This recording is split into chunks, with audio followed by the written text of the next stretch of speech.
hacer las cosechas adecuadas. Entonces, ¿qué es lo que hacen ellos? Ellos hacen la quema de la cosecha, o sea, de las hojas, ¿no? Y luego de la quema queda el palito de la caña de azúcar. Para ellos es más fácil cortarlo así. Y se lo llevan pues se lo venden a la, ¿cómo se llama? A la Gloria y ya le pagan. Me parece que la Gloria solamente pide la caña, ¿no?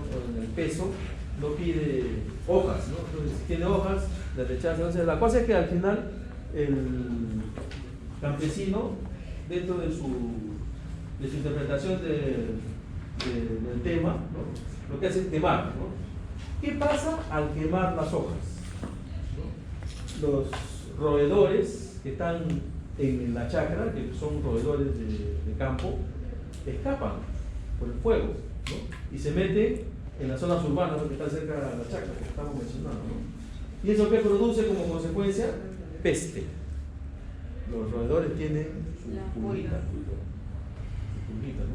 La pulguita llega y afecta, los otros roedores que están en la ciudad, afecta a los animales domésticos, ¿no? Y mantiene la peste como una cuestión endémica, ¿no? Hace algunos años se descubrió y hicieron investigaciones, ¿no? Y han descubierto poblaciones completas con anticuerpos contra la peste. O sea, humanos que nunca han hecho cuadro clínico que tienen anticuerpos contra la peste, están protegidos, como si estuvieran vacunados contra la peste, ¿no? Y aquellos que no tienen una inmunidad clara contra esto, de vez en cuando aparecen casos, ¿no? Aparecen casos, 1 o 2 cada cierto tiempo, ¿no? Pero la peste está ahí, está metida, ¿no? Porque está en el ratón del campo, ¿no? Hace poco hubo casos de peste neumónica. ¿No sé lo que es la peste neumónica, no? La peste es bubónica, ¿ya? ¿No? Peste, incluso algunos dicen peste negra porque los bubones cuando revientan salen con una sangre negra. Esa es la peste negra, ¿no? Es de los años del medioevo, ¿no? De Edad Media, correcto. Bueno, aparecen casos de peste bubónica y comienzan a aparecer pocos casos, pero que después se hacen mayor, peste neumónica, ¿no? Y la peste neumónica es mucho más agresiva que la peste bubónica, ¿no? La peste neumónica se contagia por aire, ¿no? En cambio, la peste bubónica se contagia a partir de la pulga, ¿ya? Los que tienen peste bubónica, más tiempo, 15 días, se pueden morir, correcto, pero algunos también se pueden salvar. O sea, hay las dos posibilidades, ¿no? Pero la peste neumónica, en 2 o 3 días te mueres. Es terriblemente agresiva. Y justamente un interno de medicina de Trujillo, atendiendo a un paciente que no sabía que tenía peste neumónica, se contagió también con una neumonía y se murió. Se contagió también un residente, ¿no? El residente sí se salvó, pero el interno se murió, ¿no? El interno, pues, interroga al paciente. ¿Qué cosa dice? Se acerca, ¿no? Te he dicho que me va. Entonces, al hacer ¿no? ese contacto con el paciente, se contagió, pues, y eso también de forma neumónica, ¿no? Entonces, de formas graves, y se murió el interno, ¿no?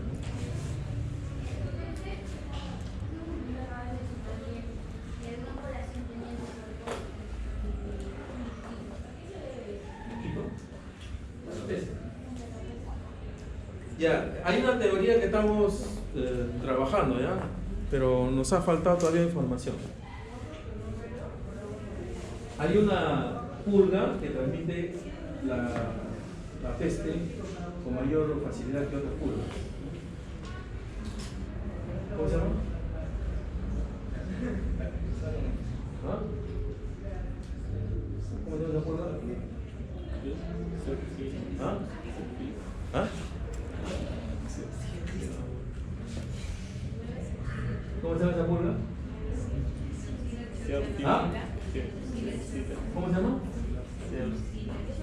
Xenopsila chiopi. ¿Ven? Qué bonito. Xenocilla chepi. ¿Qué cosa es la xenocilla? Es la pulga de la rata, ¿ya?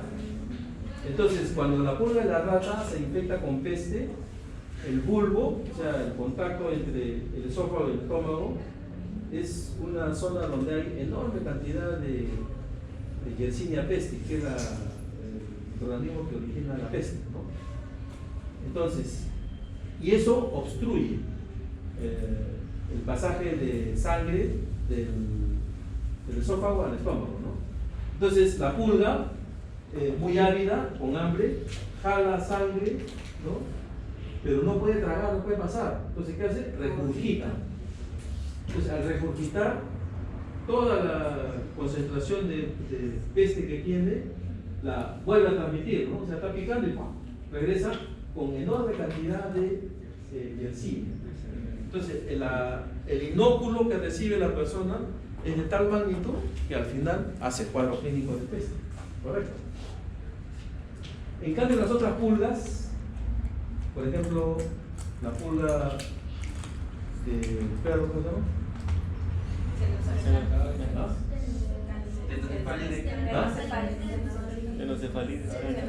Tenocefalides canis o Tenocefalides felis, ¿no? ¿Ah? De gato. ¿Qué dije? ¿El perro? Sí. No, el perro es canis, el gato es felis, ¿no? Entonces, esas pulgas no tienen ese mecanismo de obturación completa y ellos sí se alimentan, ¿no? Pero en cada picadura, de todas maneras hay contacto la Yersinia porque está en el bulbo, ¿no? Entonces, el inóculo es menor. Eso es lo que estamos trabajando nosotros. Como el inóculo es menor, entonces eso le da capacidad a la persona de poder adquirir anticuerpos. ¿Se dan cuenta? Entonces, nuestra teoría es que el inóculo que recibe esa población es menor que el inóculo que produce la xenocilla, ¿no? Y se ha demostrado incluso en ratas, estas ratas salvajes, que la pulga que los está infectando no es la pulga de la rata, sino la pulga del hombre o la pulga del perro. Por eso no hacen forma. Y se han hecho investigaciones, ¿no?, de las ratas capturadas, y las ratas también tienen anticuerpos.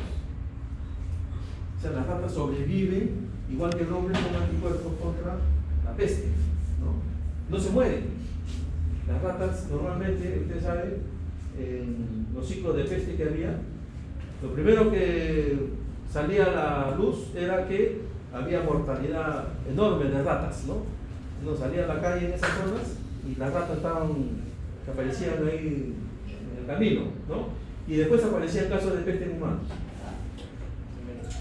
Entonces ya no existe eso. O sea, de repente aparecen casos esporádicos, ¿no? ¿Por qué? Porque probablemente por ahí hay una persona que no tiene anticuerpos suficientes, recibe un inóculo importante y hace cuadro clínico. ¿Se entiende, no? ¿Se entiende? ¿Está tu pregunta? Ya. Es por esa razón que la peste se mantiene, la peste se mantiene, digamos, endémica, ¿no?, en esa zona, ¿no? Entonces, la actividad económica del hombre, el cambio ecológico, hacen que finalmente estas enfermedades reaparezcan o aparezcan nuevas enfermedades, ¿no? Entonces, ¿por qué decimos enfermedades emergentes? Porque son nuevas enfermedades que aparecen. ¿Y por qué decimos enfermedades reemergentes? Porque son enfermedades que ya teníamos y que aparecieron de un momento a otro, ¿ya? Reaparecieron, reemergentes. Entonces, el entorno ecológico juega un papel muy importante. El desplazamiento tanto de hombres como animales, o sea, estamos en una era donde los desplazamientos son completos, ¿no? Hay personas que vienen de la India, personas peruanos que van hasta Turquía, ¿no?, y llevan enfermedades. Ahorita nomás los venezolanos, ¿no? Pero no es que yo esté hablando mal de los venezolanos, ¿no? sino que es la cuestión epidemiológica. Los venezolanos están viniendo, muchos de ellos están infectados con malaria. Si en una zona donde no había malaria que tumbes, han comenzado a aparecer casos. ¿Otra vez? ¿Por qué? Porque los viajes, ¿no? Los intercambios de poblaciones con, digamos, ecologías diferentes, hacen pues que reaparezcan infecciones, ¿no? Que antes no había. Otro elemento es que los patógenos se adaptan, ¿no? A cuestiones selectivas, ¿no? Y muchas veces esas cuestiones selectivas son iatrogénicas. Es decir, el mismo hombre, el médico, emplea medicamentos que poco a poco le van seleccionando la cepa, ¿no? Un concepto que deberían entender ustedes, ¿ya? No es que una bacteria reciba el antibiótico y inmediatamente lo procese y después se haga resistente, ¿ya?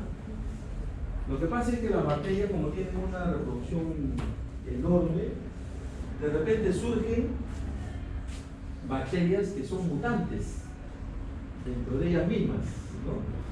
Y en esa mutación, por el azar, resulta que es 1 millón de bacterias y una nomás no le hace efecto al antibiótico, porque tiene algún patrón que lo hace de que se defienda, ¿no? Entonces, esa sola bacteria sobrevive, se mueren 199.999, se muere y sobrevive una sola bacteria, ¿no? Y esa sola bacteria comienza a crecer. Al principio hay poca bacteria, no hay mucho, entonces no es evidente que está la bacteria presente, ¿no? Pasa el tiempo, yo le sigo dando el antibiótico que destruye todas las bacterias que no tengan esto, y la única que prolifera es la que tiene la resistencia. Al final es la bacteria que está preponderantemente en la zona y es la que hace la resistencia. Por ejemplo, la tuberculosis, ustedes saben, ¿no? La tuberculosis tiene resistencia a 4 de las principales drogas que se llaman. Cuando tiene esas, se llama multiresistente, ¿no? Multidrogo resistente. Cuando ya aparece para 2, ya es multidrogo resistente, ¿no? Eso es decir, el vaticino. ¿Ah? ¿Está ahí? Entonces, ¿por qué aparece eso? Porque usted le ha dado medicamentos y justo la que ha estado haciendo la variación genética es la única que ha sobrevivido. Por eso, el paciente normalmente, el paciente con VIH, ¿no? Usted le da medicamentos y se destruye todas las bacterias que son susceptibles y la única que queda, una de todo el millón, es la que sobrevive, ¿no? Entonces, el paciente se cura porque ya una sola bacteria no hace daño, pero esa bacteria está reproduciéndose. Y con el transcurso del tiempo le regresa la tuberculosis al paciente con VIH, pero ya con cepa que es resistente. Así es como se fabrica la resistencia contra la tuberculosis. Y después este paciente con VIH le contagia a otra persona, que no necesariamente es VIH, sino a otra persona, y él está dando la cepa que es resistente y se la da a otra persona. Una persona que ya no es VIH en población general hace el contagio con cepa resistente y así es como se va a proliferar. ¿Se entendió? Entonces la ecología incluida, la ecología fabricada por el humano, desde el punto de vista iatrogénico, colabora con la reemergencia de nuevas enfermedades, incluyendo las enfermedades parasitarias. Entonces, lo que hemos hablado. Pero, ¿por qué sería iatrogénico? Bueno, por lo mismo, pero si la bacteria muta, eso sería iatrogénico. Si No, la misma bacteria es cuando uno le por hace eso, algo malo. claro, si tiene un error el mismo personal. No, iatrogenia no significa una mala cosa. No, Es no el es efecto cuando, nada más. cuando le causas un daño. Primo no procede. Ese es el primer principio que debe tener el médico, ¿no? Lo primero es no hacer daño. Y cuando haces daño se llama iatrogenia. Entonces, si tú tienes una persona, ¿no?, que estás utilizando diferentes tipos de antibióticos que son de tercera, cuarta generación. Cuando no necesitas esos antibióticos, ya le estás produciendo daño a otra persona que va a ser contagiada con una cepa que ya es resistente. Y no hay otra forma de poder combatir ese germen. Por eso se llama iatrogenia. ¿No? ¿O no? En ese caso entonces. Bien.